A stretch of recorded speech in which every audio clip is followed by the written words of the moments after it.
चीज़ें चल रही हैं, उसको लेके पूरे देश में एक अलग तरह का माहौल सा हो रहा है।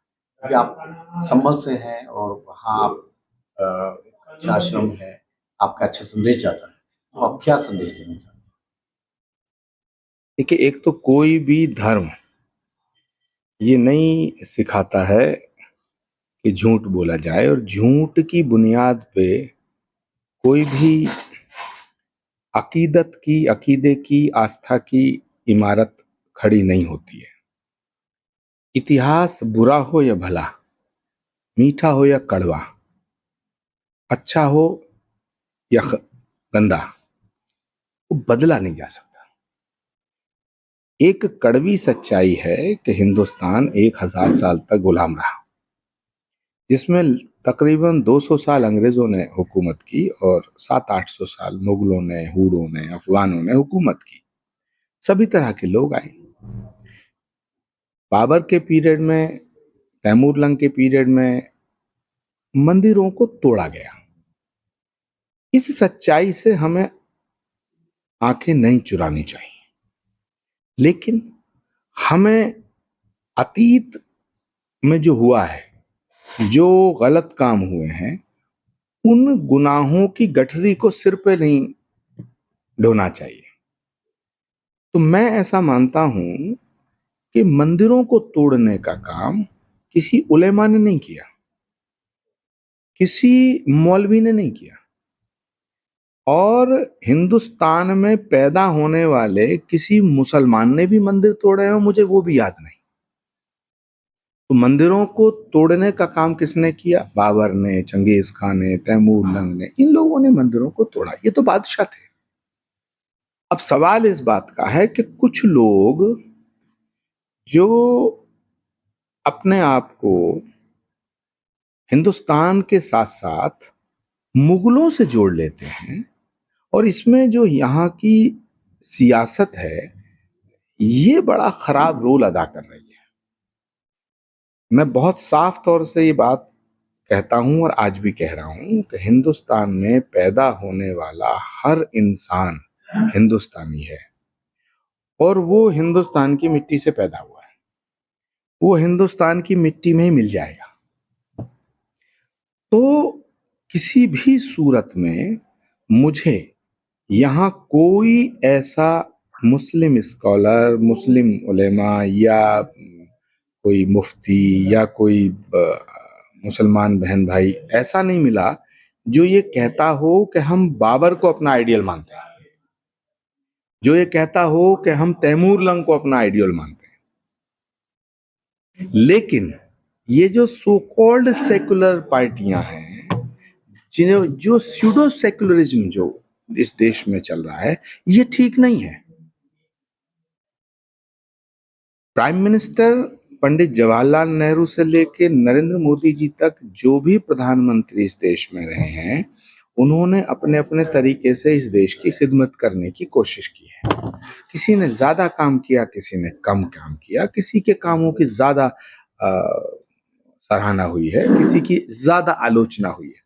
लेकिन किसी भी मुल्क के वजीर आजम को हम गलत कहें तो ये मुझे लगता है कि ये हमारे मुल्क की तौहीन है। आज अगर नरेंद्र मोदी के हाथ में देश है, पूरी दुनिया आज भारत की तरफ देख रही है और भारत की ताकत बढ़ी है। लेकिन भारत की ताकत अकेले नरेंद्र मोदी जी से नहीं बढ़ रही है, या नरेंद्र मोदी जी भारत की ताकत नहीं, भारत की ताकत है ये 150 करोड़ हिंदुस्तानी। और मुझे लगता है कि भारत के जो प्राइम मिनिस्टर हैं, वो जब भी कहीं बाहर जाते हैं तो वो हमेशा कहते हैं कि अभी मैं 140 करोड़ देशवासियों को रिप्रेजेंट कर रहा हूं, ये आवाज उनकी आवाज है। तो ऐसे हालात में अगर हम ये कहते हैं कि साहब कहीं मंदिर तोड़ के मस्जिद बना दी गई, तो एक बात हुई कि मंदिर तोड़ा गया या नहीं तोड़ा गया, ये इतिहास का सवाल है। दूसरा सवाल पैदा होता है, क्या जहां मंदिर तोड़ के मस्जिद बनी है वहां मस्जिद तोड़ के मंदिर बनाया जाए? दो अलग अलग सवाल है। तो मैं ऐसा मानता हूं कि मैं ये बिल्कुल नहीं चाहता कि मंदिर को तोड़ के मस्जिद बने, मैं इसका समर्थन नहीं करता। लेकिन मैं इसका भी समर्थन नहीं करूंगा कि मस्जिदों को तोड़ के मंदिर बनाए जाए। पर उस सच को हमें स्वीकार करना चाहिए। झगड़ा पैदा यहां हो रहा है कि कुछ ऐसे फोर्सेस काम कर रहे हैं, जैसे ही आप Congress party, Samajwadi party, TMC या जितनी भी ये सेकुलर पार्टीज हैं जो सेकुलरिज्म का ताना बाना या सेकुलरिज्म का मुखौटा ओढ़े हुए हैं, मुझे लगता है कि ये सेकुलरिज्म को समझ नहीं रहे हैं। सेकुलरिज्म का मतलब ये है कि हर धर्म की समान इज्जत करो, हर एक धर्म का सम्मान करो। तो जो हिंदुओं की आस्था को ठेस पहुंचाएगा, मैं उसे मुसलमान मानने को तैयार नहीं, क्योंकि ये प्रॉफिट मोहम्मद ने साफ तौर से ये लकुम दीनुकुम वलिय दीन, ये इस्लाम के हवाले से एक बहुत बड़ी बात है। जब पैगंबर जिंदा हैं, हयात है, तो उन्होंने खुद फरमाया है भाई कि तुम किसी भी मजहब के पेशवा की तौहीन मत करना, हो सकता है वो नबी हो। इसका मतलब है कि दूसरे जो रिलीजन है वो एग्जिस्ट करते हैं उस वक्त भी। तो अगर हम ये कहें कि हमारा दीन अच्छा है, यहां तक तो ठीक है, हिंदुओं को पूरा अधिकार है ये कहने का। भारत एक सनातनियों का देश है, सनातन की ओरिजिन ही भारत है। तो भारत में सनातन है क्या? जो सत्य है वही शाश्वत है, जो शाश्वत है वही सनातन है।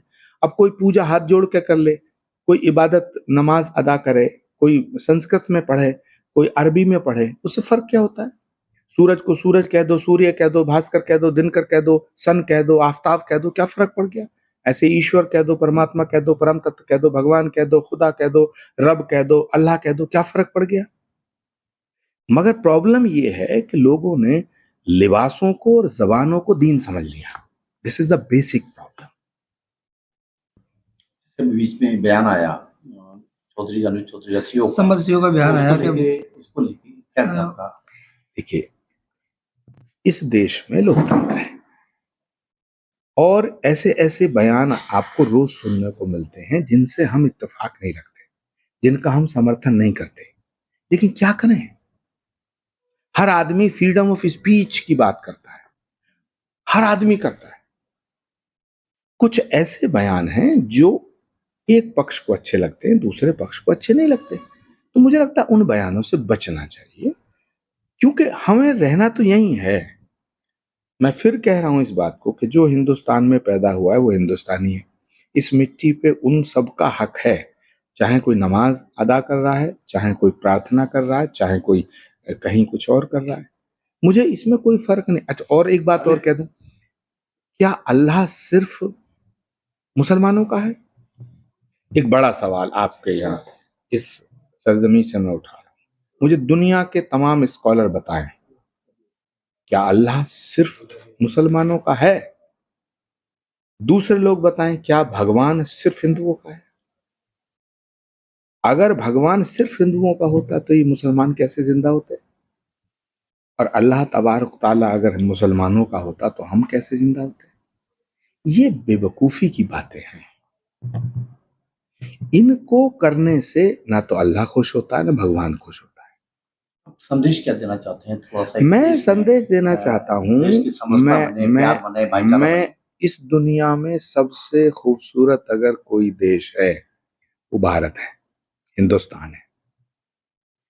इसकी मिट्टी में ही मोहब्बत है।